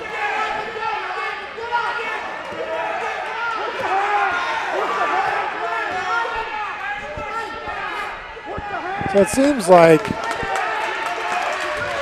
if your school has a wrestling program, we're encountering a lot of schools that are well established. We're not saying we're inexperienced, but we could really use that school that's kind of in that same spot as us, half the team freshmen. And well, we came out strong against Genoa Kingston, first match of the year, and we won 3 in a row against Marquette, Polo, and Genoa Kingston. It's added a lot of life into this program. So we're there. We're getting there. Again, it's going to take a couple of years more.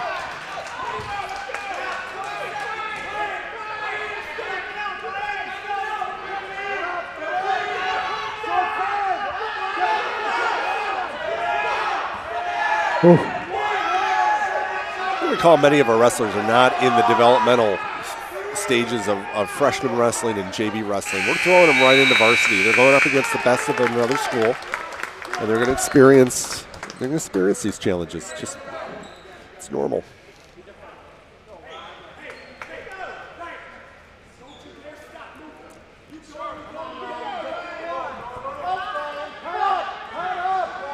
Probably hear Justin shout out the encouragement, whatever you do, just don't stop. And those are the difference makers. When you don't have the talent or the experience, you have the will to just persist. It's that grit.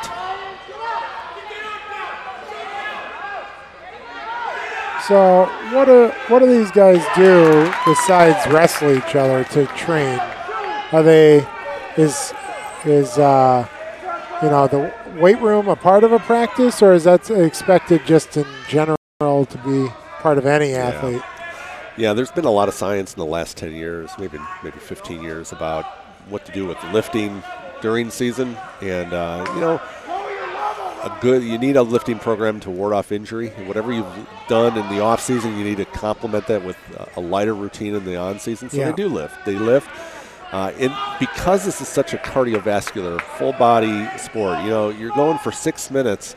May not seem like a lot of time, but it's exhausting. You get to the third period where you've used every muscle in your body. Yes. And it's exhausting. So cardio and being in shape is critical to these guys. And Ryan's going to experience this. Now it's a 6-3 match. He's just over midway into his second period. He's got to fight off now a back position. Ouch.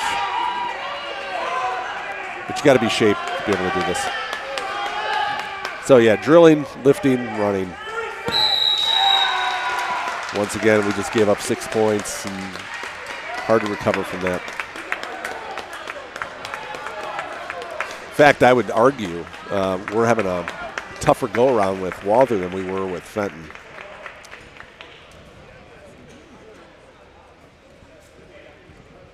£220 for Walther. Randall Sanders in the Academy. 220-pound weight class brings up Derek Johannick.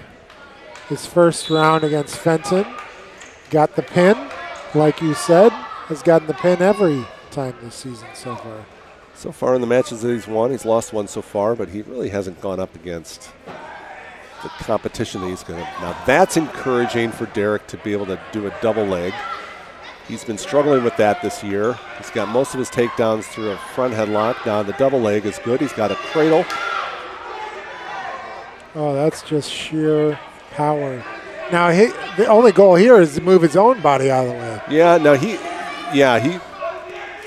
does have to move his own body out of the way. The Walther guy it's not a comfortable position to be in a cradle. Got 3 points on the back points. He's going to work on a different one. This is his signature power half, and I think he's going to put it over with this. You've seen it before. Yeah, I've had it happen to me, sadly. I won't go into details, but there came a point in time last year where I stopped wrestling my son. Winner by fall for 220 pounds. Another pin by Derek. Doing a great job this year. Really is the leader of team points, isn't he? Yeah, he's doing well. He's got, for him to break to the next level. There's that little drive you said. Well, and that comes to my point. To break to that next level, he needs to do more of that. That's what he needs to do. That double leg takedown and have more confidence against the tougher wrestlers.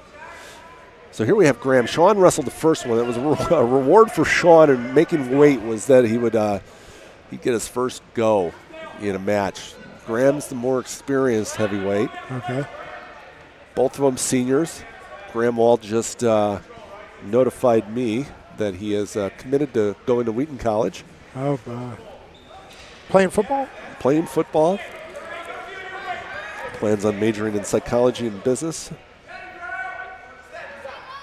I bet that's been a dream of his.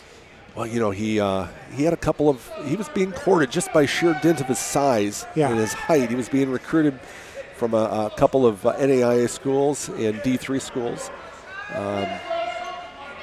But he ended up, he wanted to stay closer to home, and definitely, I think he made a choice from an educational. I mean, obviously the football program is very solid, strong there, but he was looking at it from an educational standpoint. But this is great to see a heavyweight go for the legs. It's not easy to do, especially when you get caught right there.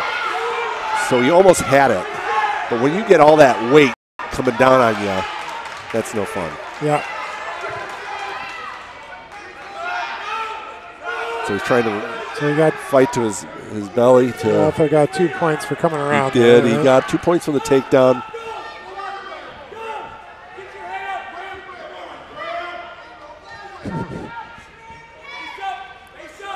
A lot of fans cheering him on. Yeah.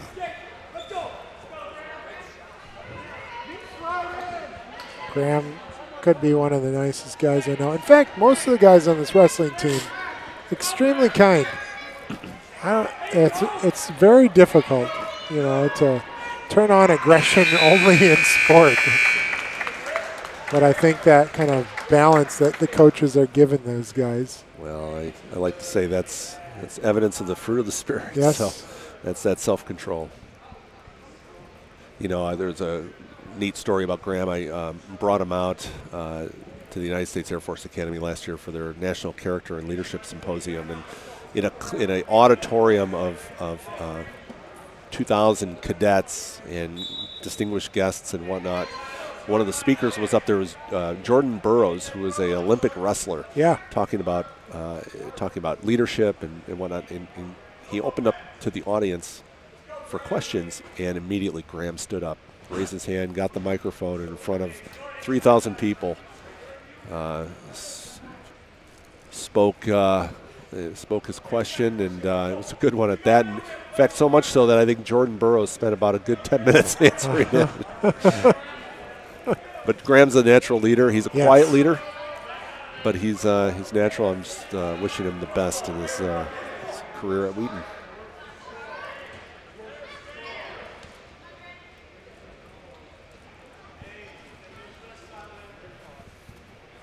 Graham, I'll show you the overhead shot to give you guys the view to talk about it. Again, this is a brand new wrestling mat. Boy, one of the things when you're in a program that's building and getting excited, some about new equipment too. And, you know, we had donation of these lights, and I saw those warm-ups and the guys coming out, and they're just proud to be on the team, not embarrassed. You know, certain times if you're in a season and it's the wrong, it's headed in the wrong direction, sometimes you don't want to be on the team. There's nothing like that on this team. They're proud to be there. Coach Swider and Coach Swider doing a great job with these guys, getting fired up every day. And really, it's a team. And maybe speaking to the point like 3 years ago where we were all about maybe one or two players just doing well in state at that point. Now all these guys are there to support each other and make each other better. Yeah. Oh, so close. Tried working the headlock. So he's got one more period. He's down 2-0. It's a classic heavyweight match. Yeah, so this is not rare to see a low score? No, not in heavyweight. It's just there's a lot there to move around, and often it's difficult because it's so easy to be defensive at this weight class. That's what the match ends up becoming. So these are usually low-scoring endeavors. Graham will have the top position here. Try and hold off the reverse.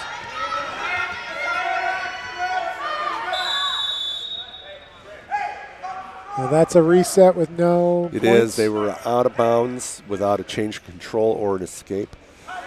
Graham, if he pushes his guy out of bounds, he's going to get slapped with a stall. And 2 of those will cost him a point. He's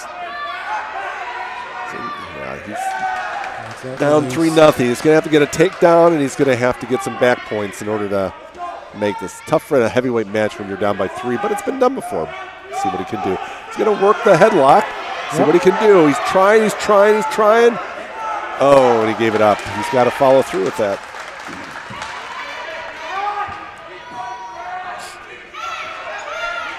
Minute 20 left in this third period.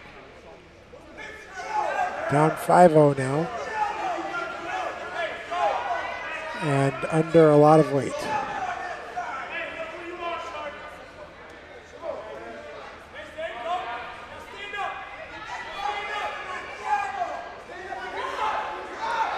Both coaches probably wish they could stand up, get a little closer to this match. I think both coaches wish they were in the match. Yeah.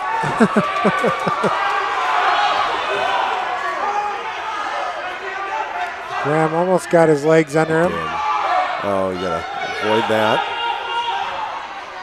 This is where, especially for a heavyweight, third period, you're pushing 280 pounds. Yep. And just trying to muster up the strength to get out of there is not easy. 30 seconds left as I saw Graham take a glance at the clock. He's well aware of it. He'll try and get one last power move here. Crowd wants him up. They do. They're everyone's behind him.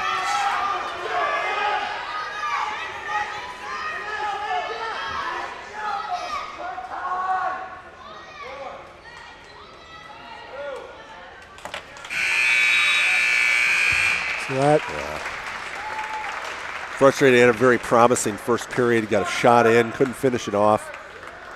I wish he's going to have that one back. You know, to my recollection, I think, we won one by forfeit. And did we pin? And Derek pinned one. Yeah.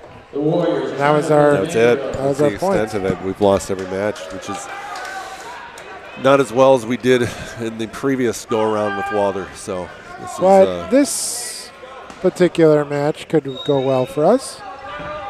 Did Jonathan again? Experience. He's got a tougher opponent this time around. Didn't get the points yet because he wasn't on the ground when he had the takedown. Yeah, so I watched. Must have got clocked in the nose. He did, there. right in the eye or the nose. Yeah. I watched the Fenton match in this. What is this? The 106 division, and it went to overtime. That's right. That's correct. So then quick takedown. Very good. Shooting the legs. Boy, as I'm watching Jonathan more and more, I'm noticing how strong he is in that top position. And that's encouraging. I mean, he's getting definitely some. I mean, he may put this match out of.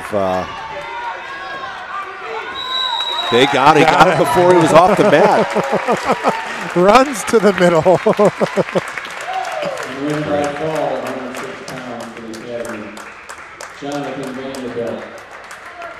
Good stuff. Take a look at that replay as he gets the applause. So you can pin your guy. The new rules are you can pin your guy if his back is outside the mat or outside the ring. Shoulder blades are touching outside the ring. If your knees are on the mat. We have 4 matches now. Here's that final pin getting called. Just that one moment right there. Now in the old rules, he would have not been pinned, but again, the rule change from this year is that you can pin your opponent with his back, shoulder blades off the ring or outside the ring, as long as your knees are inside the ring. Here we shift to some JV. Yeah, this is Alex Owens. He's a sophomore. Shout out to him. He's in my advisory group. There you go. Alex was our starting center at the JV football level. Had a good, solid season. Very coachable athlete. Do anything you tell him to do. Yes. Always with a dint of humor as well and everything. I would say I see that every Wednesday morning. You're right. But very rarely would that humor ever go in the wrong direction. Correct, right. He's just the kindest person. Well, and you're noticing, compared to last year Alex didn't win a single match. That's just, that was a fact. And this year he has his confidence coming off of the football year. His confidence has shot through the roof. He's a completely different athlete, just in the way he carries himself. You know, the hope, and I know that this is the way the Swiders coach, is that what happens here on the mat, what happens in the wrestling room, transcends the game, transcends the sport and into life. And they just walk away, you know, more confident in who they are, and especially as it relates to their faith. Yeah, and I would, you know, it's hard for high school students. In terms of that faith, you know, there's so much about that peer pressure, and you know that there's a longing there as Alex gets on top here and tries to work that. Takedown. Look at the power half he's got going, and he's got rolls him back. Him over. I have never seen Alex do that to that effective. That is just fantastic. Look at him. Just getting that arm out of the way. He's got to get it off of his. Yep, and he got it. You saw him move that arm and just know that that's coming over. Yeah, let's try and see if we can hit that power move replay one more time. Or is this, I think I went back one too far. Here, let's take a look at this one. There you go, there's the power half. Arm, forearm across the back of the neck. Leverage with his left arm. Yep. Great job, Alex. This is Wilson Dagfall again. He's got a chance to wrestle 2 here today, and with the... Got the quick takedown. Yeah, you bet that was 10 seconds.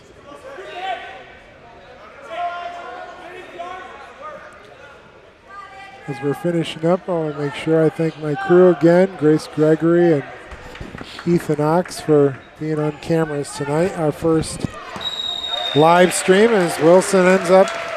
Make quick business out of that.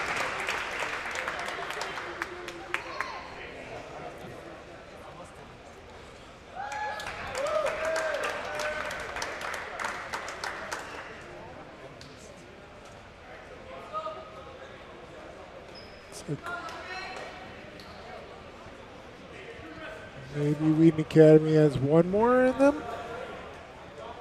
Depending upon who Walther has, we're going to see Massa. I don't know if we're going to see Josh Friedland again.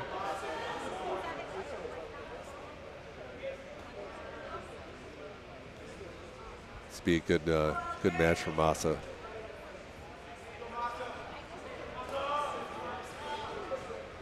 We talked about him having. You got to make sure you're lined up right. I think I remember him being just a little over aggressive the last time. Yeah, got caught in an awkward position, exposed his back to the mat, and his opponent took advantage of it.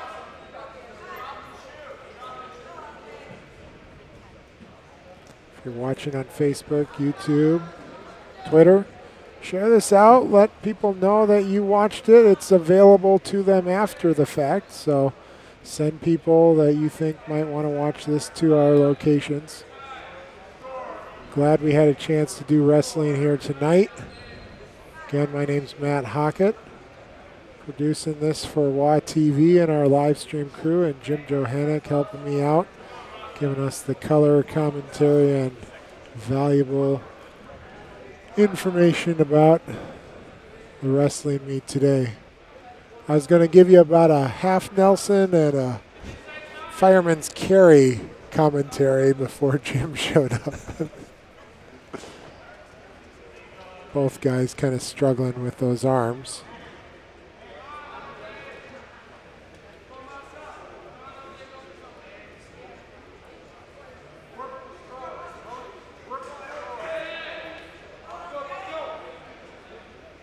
So what are both guys lacking right now? Yeah. You're seeing a bunch of going back and forth.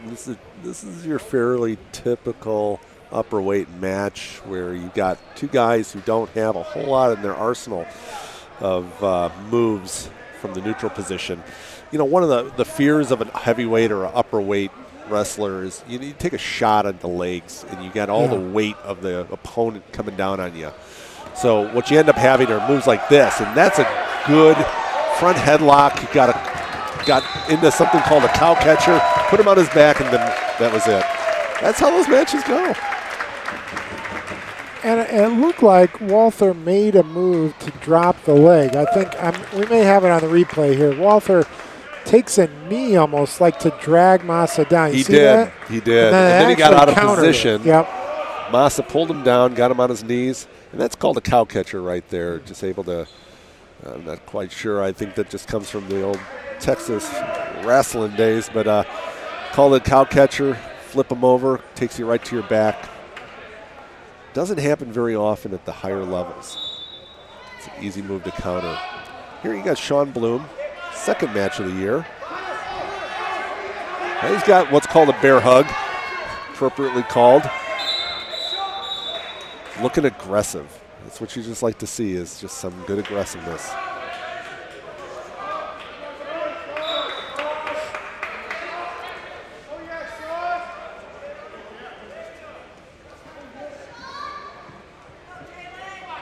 Well, it really is amazing to hear so many people call out his name. I think it's one of these, well, the environment's really great in here right now anyways. We have a coffee house going on in the other building, and yet we still had a pretty big turnout tonight. We did. And I think it speaks to the guys. I think it speaks to their personality, the fact that they're going to call a stoppage went into the eye. Shawn's going to get a warning. Okay. Please don't poke your opponent in the eye. Yeah. It's always cool to see how many people come out and support these guys. Probably because these guys have supported others. That their kindness shows through.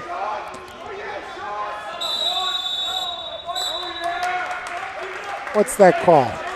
That they just went out of bounds, and they're really fighting for position. Shawn's trying to take an upper body attack. He's toying around a little bit, touching the legs and seeing if he can get underneath. But most heavyweights don't want to go down there. He's gonna want to stay upstairs, and that's where he is. He's got a front headlock. He's just got to make sure that he executes it, because there's a lot of things that can go wrong with this. It's just a lot of weight. He's feeling him out. Can I do it? Can I do it? Can I do it?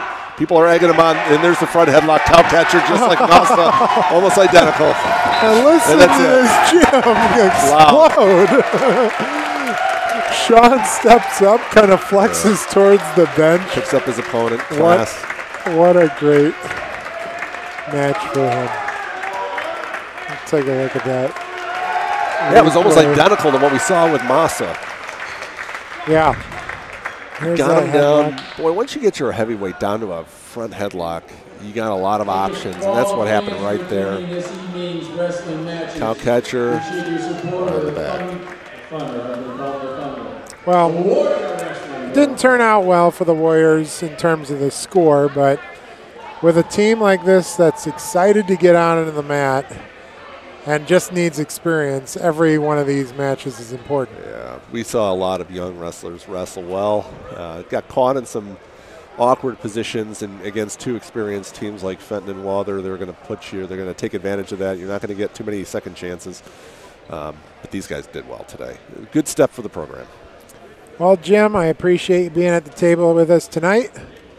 And for the insight you've given us. Of course, best wishes to your son as he continues on with this team and to this team. It's fun to watch and support these guys. If you get a chance, come on and support them and for real, whether that's away or our next home match. But I'm Matt Hockett, giving you this live stream tonight. Feel free to contact me at any time. Let us know how we're doing. And thanks again for my crew, Ethan Ox and Grace Gregory, for this camera work. From Matt and Jim here, signing out tonight. Have a good night.